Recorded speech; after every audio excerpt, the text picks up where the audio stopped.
Hello guys, how are you. English SSC के channel पर आपका स्वागत है।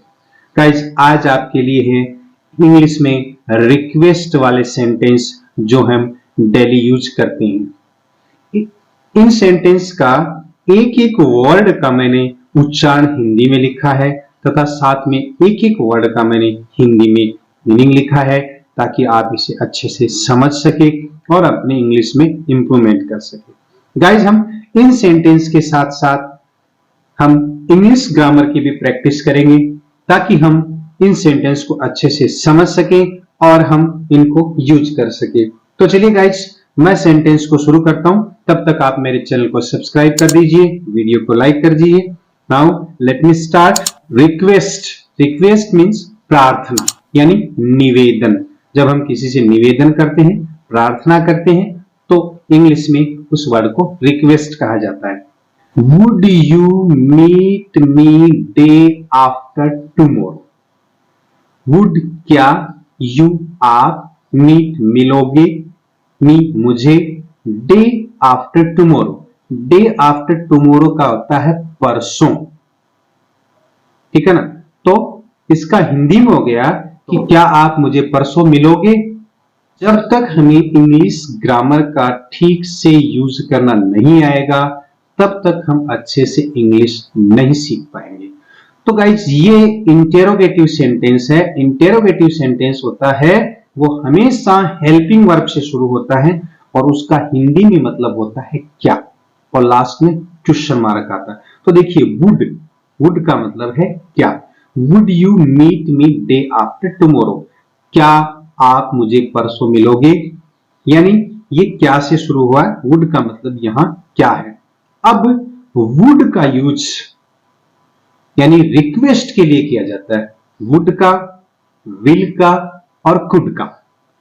वुड और कुड है यानी जो मॉडल वुड और कुड है उसका यूज हम बहुत ज्यादा रिक्वेस्ट के लिए करते हैं। तो यहां पर वुड का यूज है यानी उसने काफी ज्यादा रिक्वेस्ट की है। नेक्स्ट है आई बेग योर पार्डन। आई मैं, बेग मांगता हूं, आपसे, पार्डन माफी, यानी मैं आपसे माफी मांगता हूं। इसका यूज हम कहां करेंगे, जब कोई हमसे बात कर रहा है और हम उसकी बात को ठीक से समझ नहीं पा रहे हैं या सुन नहीं पा रहे हैं। ऐसा मोबाइल पे हम बात करते हैं, फोन पे बात करते हैं, तब भी हो सकता है। तो अगर हम ठीक से नहीं सुनाई दे रहा है तो उस वक्त हम कह सकते हैं आई बेग योर पार्डन, यानी फिर से कहिए, मैं माफी चाहता हूं, मुझे आपकी बात ठीक से सुनाई नहीं दी। अब ये सेंटेंस है वो है अफर्मेटिव सेंटेंस। अफर्मेटिव सेंटेंस मतलब हिंदी में होता है सकारात्मक सेंटेंस। यानी इस सकारात्मक सेंटेंस में किसी काम का होने या करना पाया जाता है, यानी इसमें काम होता है या किया जाता है। तो आई बेग योर पार्डन, फिर से कहिए। Let them relax. उन्हें आराम करने दीजिए, उन्हें आराम करने दीजिए। अब देखिए, लेट है यहां पर वर्ब का यूज है और लेट का मतलब होता है किसी चीज को होने देना या करने देना। ये इंपेरेटिव सेंटेंस है और गाइस, इंपेरेटिव सेंटेंस है वो अधिकतर कन्वर्सेशन या बातचीत के अंदर बहुत ज्यादा यूज किया जाता है। इंपेरेटिव सेंटेंस हमेशा वर्ब की फर्स्ट फॉर्म से शुरू होता है, यानी स्टार्टिंग में वर्ब की फर्स्ट फॉर्म होती है, उसके बाद ऑब्जेक्ट होता है, उसके बाद अदर्स होता है। तो इंपेरेटिव सेंटेंस जिसमें आदेश दिया जाता है, कमांड दिया जाता है या रिक्वेस्ट की जाती है, निवेदन किया जाता है, वहां पर इंपेरेटिव सेंटेंस का यूज किया जाता है। लेट मी वर्क प्लीज, यानी लेट मी मुझे, वर्क कार्य करना, प्लीज कृपया। तो कृपया मुझे काम करने दीजिए। देखो, ये भी लेट से शुरू हुआ और वही इंपेरेटिव सेंटेंस है। यहां प्लीज का यूज हुआ। प्लीज का यूज सेंटेंस के फर्स्ट में भी किया जा सकता है और लास्ट में भी किया जा सकता है। जैसे ऐसे, प्लीज लेट मी वर्क या लेट मी वर्क प्लीज, कृपया मुझे काम करने दीजिए। Will you do me a favour. Will you do me a favour. Will क्या, यू आप, डू करोगे, मी, मेरा, a favor एक काम, कि क्या आप मेरा एक काम करोगे। अब देखिए ये इंटेरोगेटिव सेंटेंस है, जो मैंने आपको पहला सेंटेंस बताया बिल्कुल वही है। हेल्पिंग वर्ब से शुरू हुआ है, ये हेल्पिंग वर्ब से स्टार्ट हुआ है, और इसमें क्या है, इस विल का मतलब हो गया क्या। तो will you do me A favour, क्या आप मेरा एक काम करोगे। अब देखिए हम यहाँ पर टेंस की बात करें तो यहाँ पर सिंपल फ्यूचर टेंस का यूज हुआ है, और सिंपल फ्यूचर टेंस है उसमें विल, शैल प्लस वर्ब की फर्स्ट फॉर्म का यूज किया जाता है। अब ये इंटेरोगेटिव सेंटेंस है, इसलिए विल पहले आ गया, तो will you do me A favour, क्या आप मेरा एक काम करोगे। नेक्स्ट है please wake her up, please wake her up, वो इंपेरेटिव सेंटेंस है ये। प्लीज कृपया, वेक अप यानी जगाना, हर उसे। अब देखिए हर है वो शी का ऑब्जेक्ट है, शी का ऑब्जेक्ट हर होता है, शी का पोजेशन भी हर होता है, लेकिन यहां ये ऑब्जेक्ट है, तो प्लीज वेक हर अप, कृपया उसे जगाना या कृपया उसे जगाइए। नेक्स्ट है what should I right for their invitation, what should I right for their invitation. अब देखिए व्हाट का मतलब है क्या, शुड चाहिए, आई मुझे, राइट लिखना, फॉर के लिए, देयर उनके, इनविटेशन निमंत्रण, यानी उनके निमंत्रण पर मुझे क्या उत्तर देना चाहिए। अब इसके हम ग्रामर पॉइंट की चर्चा करते हैं। तो ये सेंटेंस है WH इंटेरोगेटिव सेंटेंस, या इसको बोलते हैं डबल इंटेरोगेटिव सेंटेंस, जो WH वर्ड से शुरू होता है, यानी WH word where, what, why, when, how, whom, whose, तो ये सारे जब WH वर्ड है इनसे शुरू होता है, और उसके बाद हेल्पिंग वर्ब का यूज किया जाता है, और उसके बाद सब्जेक्ट का, फिर जो वर्ब होती है मेन वर्ब होती है उसका यूज किया जाता है, उसके बाद अदर्स का यूज किया जाता है। तो यहाँ what should I right for their invitation, उनके निमंत्रण पर मुझे क्या उत्तर देना चाहिए। अब यहाँ मॉडल शुड का यूज हुआ, ध्यान दीजिए यहां पर मॉडल शुड का यूज हुआ, और शुड का यूज हमेशा सजेशन या सुझाव, एडवाइस, सजेशंस ये देने के लिए होता है, कि हम किसी को अगर सजेशन देते हैं, किसी को हम एडवाइस करते हैं, तो वहां मॉडल शुड का यूज किया जाता है। शुड का मतलब होता है चाहिए। Next, I am happy, I can accept their invitation. तो देखिए आई एम हैप्पी, आई मैं, एम हूं, हैप्पी खुश, मैं खुश हूं या मुझे खुशी है।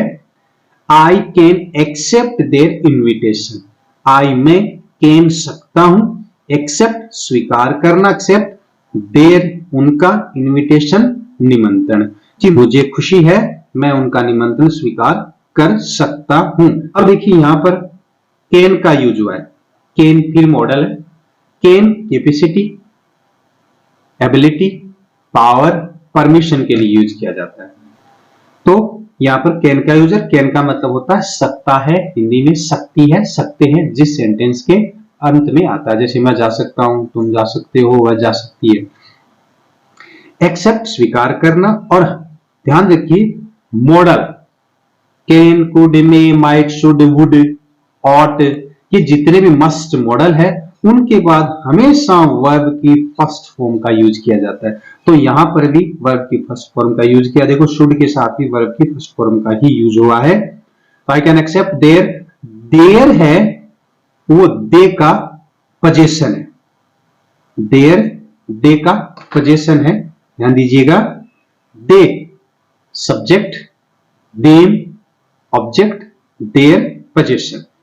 Next sentence, I am sorry, मैं हूं दुखी या मुझे दुख है, आई एम सॉरी मुझे दुख है। I can not accept their invitation, ये ऊपर वाले सेंटेंस का negative sentence. Negative sentence affirmative जैसा ही होता है, लेकिन उसमें नोट का यूज होता है। अफर्मेटिव सेंटेंस होता है यानी सकारात्मक वाक्य होता है, उसमें काम का होना या करना पाया जाता है या होता है। और नेगेटिव सेंटेंस होता है जहां पर नोट का यूज होता है, हिंदी में नहीं का यूज होता है, वहां पर किसी काम का होना या करना नहीं पाया जाता है, कोई काम उसमें नहीं होता है न किया जाता है। तो यहाँ पर नोट है, नेगेटिव सेंटेंस है, I can not accept their invitation, कि मैं उनका निमंत्रण स्वीकार नहीं कर सकता। Next, please wait a little, वही इंपेरेटिव सेंटेंस है, प्लीज पहले आ गया है, प्लीज वेट अ लिटिल, तो प्लीज का हम लोग कृपया, वेट इंतजार करो, प्रतीक्षा करो, अ लिटिल थोड़ा, कि कृपया थोड़ा इंतजार करें या थोड़ी देर प्रतीक्षा कीजिए। अब ये हम सेंटेंस वहां पर यूज कर सकते हैं कि कोई अगर जल्दी करता है तो हम कह सकते हैं प्लीज वेट अ लिटिल, कृपया थोड़ा इंतजार करें। Give me your pen please, give me your pen please, तो देखिए यहां पर प्लीज है वो सेंटेंस के लास्ट में यूज हुआ है, ऊपर वाले सेंटेंस में प्लीज पहले यूज हुआ है, इससे कोई फर्क नहीं पड़ता है आप सेंटेंस में प्लीज पहले यूज करें या बाद में यूज करें।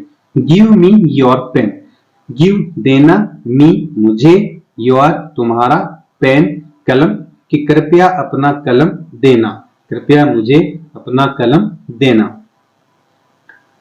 कम इन प्लीज, आओ, इन अंदर, कृपया, कि कृपया अंदर आइए। नेक्स्ट सेंटेंस है hurry up please, hurry up जल्दी करो, प्लीज कृपया, कृपया जल्दी करो। हरी अप, अगर हमें लेट हो रही है तो हम कह सकते हैं हरी अप प्लीज, कृपया जल्दी करें। टॉक सॉफ्टली प्लीज, टॉक बोलो, सॉफ्टली धीरे या हल्के, कि कृपया धीरे बोलो, कृपया हल्के बोलो, यानी शोर मत करो, धीरे धीरे बात करो। प्लीज रिप्लाई सून, प्लीज कृपया, रिप्लाई जवाब दो, सून शीघ्र, कि कृपया जल्दी जवाब दो, कृपया जल्दी प्रत्युत्तर दो। अगर कोई जवाब देने में देरी कर रहा है तो हम कह सकते हैं प्लीज रिप्लाई सून, जल्दी जवाब दीजिए। प्लीज कम बैक, देखिए कम का मतलब आना या आओ, बैक वापिस, वो इंपेरेटिव सेंटेंस है, प्लीज का यूज हुआ सब में। ये आप समझ सकते हो कि अब कौन सा सेंटेंस आ रहा है, ठीक है ना। तो कृपया वापस आओ, कम बैक वापिस आओ। लेट इट बी, होने दो या जाने दीजिए। नेक्स्ट सेंटेंस है please don't forget to come tomorrow, please कृपया, डोंट फॉरगेट न भूले, टू कम आना, टुमारो यानी कल। अब देखिए टुमारो, यस्टरडे, टुडे और टुमारो। यस्टरडे का मतलब होता है, यस्टरडे का मतलब होता है बीता कल, बीता हुआ कल। यस्टरडे का मतलब हो गया बीता हुआ कल, यानी जो कल चला गया है उसके लिए हम यस्टरडे यूज करते हैं। आज टुडे और आने वाला कल है वो हमारी हो गया टुमारो। तो please don't forget to come tomorrow, कृपया कल आना न भूले, या कृपया कल आइए ना। तो यहां पर देखिए डोंट का यूज है, सेंटेंस सेम इंपेरेटिव सेंटेंस है लेकिन ये नेगेटिव सेंटेंस है। इंपेरेटिव सेंटेंस में तो वो वर्ब की फर्स्ट टर्म से शुरू होता है जो मैंने आपको बताया, लेकिन डोंट यानी काम नहीं हो रहा है, उस चीज में मना किया जाता है कि जाओ और मत जाओ, दोनों फर्क है, जाओ और मत जाओ या नहीं जाना चाहिए। तो देखो डोंट फॉरगेट, मत भूलो, तो अगर इंपेरेटिव सेंटेंस है वो नेगेटिव है तो डोंट से शुरू करिए। अगर नेगेटिव से जाता है सेंटेंस में डोंट लग, डजंट का और कोई भी हेल्पिंग वर्ब देगा, डोंट यूज किया, जैसे कम हियर, यहां आइए, डोंट कम हियर, यहां मत आइए। अब देखिए ऊपर वाला सेंटेंस अगर यूज करते हैं जैसे प्लीज कम बैक, ठीक है ना, अब उसमें नोट करते हैं प्लीज डोंट कम बैक, कृपया वापिस मत आओ। तो गाइस आप समझ गए होंगे डोंट का इंपेरेटिव सेंटेंस में कैसे यूज किया जाता है। नेक्स्ट है would you mind to move a little. Would you mind, क्या आप ध्यान देंगे। वुड यू, आप, माइंड ध्यान देना, टू मूव खिसकने का, अ लिटिल थोड़ा, मतलब हुआ कि कृपया आप थोड़ा खिसकने का कष्ट करेंगे, क्या आप थोड़ा खिसकेंगे। अब देखिए वुड का मैंने पहले बताया था, जहां पर ज्यादा रिक्वेस्ट की जाती है वहां पर वुड का, कुड का यूज किया जाता है। नेक्स्ट है, और ये इंटेरोगेटिव सेंटेंस है, लास्ट में क्वेश्चन मार्क है और हेल्पिंग वर्ब से शुरू हुआ है। All you are requested to be here by 8 AM। All you का मतलब होता है आप सभी, आर रिक्वेस्टेड निवेदन किया जाता है, टू बी होने का, हियर यहां पर, बाय 8 AM यानी 8 बजे, बाय का मतलब तक। अब देखिए एएम और पीएम, एएम होता है वो रात के 12 बजे से दिन के 12 बजे तक, और पीएम होता है दिन के 12 बजे से रात के 12 बजे तक। अब देखिए एएम है, इसका मतलब सुबह का टाइम है। तो ऑल यू आर, अब देखिए यहां पर आर रिक्वेस्टेड का यूज है, इसका मतलब ये पैसिव वॉइस है। पैसिव वॉइस जिसमें काम कर्ता स्वयं न करके, यानी वो छुपा रहता है, बल्कि ऑब्जेक्ट को सब्जेक्ट के रूप में यूज किया जाता है। तो यहां देखो यू, ऑल यू, ये सब्जेक्ट है यहां पर, जबकि अगर ये एक्टिव वॉइस होता तो ये ऑब्जेक्ट के रूप में होता। तो यू, यहां देखिए आर रिक्वेस्टेड, ये सिंपल प्रेजेंट टेंस का पैसिव है। ध्यान दीजिए, सिंपल प्रेजेंट टेंस में वर्ब की फर्स्ट फॉर्म आती है, और उसका अगर हमें पैसिव बनाना हो तो हम helping verb is, am, are का यूज करते हैं, और उसके बाद वर्ब की थर्ड फॉर्म यूज करते हैं। तो ध्यान दीजिए कि पैसिव वॉइस है वो बिना हेल्पिंग वर्ब के और वर्ब की थर्ड फॉर्म के बिना नहीं बनता है, यानी उसमें हमेशा हेल्पिंग वर्ब आएगी और उसके बाद वर्ब की थर्ड फॉर्म का यूज किया जाता है, और उसमें काम किसी के द्वारा किया जाता है। जैसे यहां देखिए आप सभी, निवेदन किया जाता है, यानी आप सभी को निवेदन किया जाता है। अब निवेदन करने वाला वो यहां पर हमें नहीं बताया गया, किसी और के द्वारा निवेदन किया गया है। टू बी हियर, यहां बाय 8 AM 8 बजे तक, यानी आप सभी से निवेदन किया जाता है, निवेदन है कि प्रातः काल 8 बजे पहुंच जाए, यानी कल सुबह 8 बजे आप सभी यहां होंगे, ऐसा आपसे निवेदन है। Will you please stop smoking, will you please stop smoking. तो देखो ये इंटेरोगेटिव सेंटेंस है, हेल्पिंग वर्ब से शुरू हुआ, लास्ट में क्वेश्चन मार्क है। तो will you please stop smoking, क्या आप धूम्रपान बंद करेंगे, क्या आप धूम्रपान करना बंद करेंगे।